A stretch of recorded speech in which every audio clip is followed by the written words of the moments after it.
болса, компьютердің құрылғыларының қызметтерін айтамыз, Бастаймыз ба? Принтердің қызметі қандай? Одан қағаз шығады. Қағаз керек документ. Мәліметтерді ақпаратты қағаз бетіне шығарып шығарады. Қағаз бетіне шығарып аламыз, Сканердің қызметі. Сканердің қызметі қағаздағы жазбаларды мониторға шығарып береді. Дисплей бірге шығарып береді. Жарайсың, керемет. Кімді атамыз? Клавиатураның қызметі қандай? Клавиатура. Пернетақтардың қызметі. Тыныш. Пернетақтардың қызметі қандай? Аудиторды біз жоқ дейді.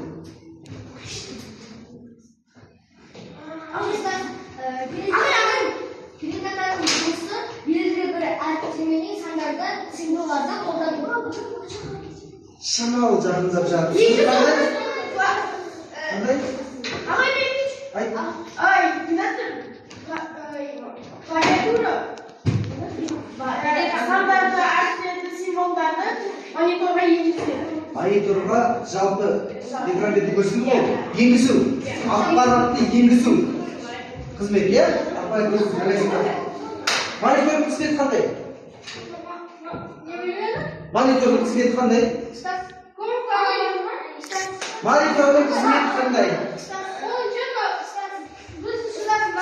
Тыныш шыққыз. Өз жоқ. Біздің тыңдау емес, кім жауап береді? Қазір. Монитордың қызметі қандай? Монитордың қызметі адамға керек нәрсені алдыңызға экран арқылы шығарып береді.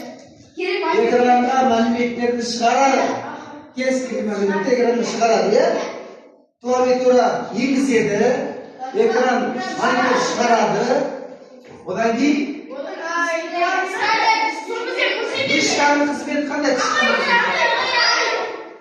Мишканың қызметі белгілі бір мәліметтер. Мишканың қызметі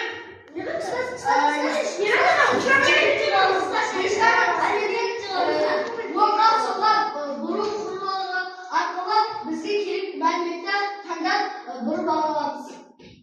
Сәл жақындап жатсын, экранда бензерді басқарады, оңға немесе солға, Керемет. Енді есу моделінің қызметі қандай?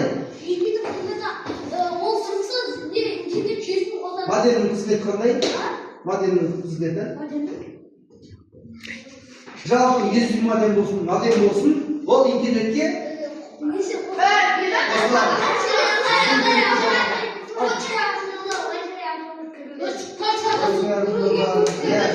кабель арқылы болады, жалғайтын бар, Wi-Fi арқылы жалғайтын болады, әртүрлі бізге.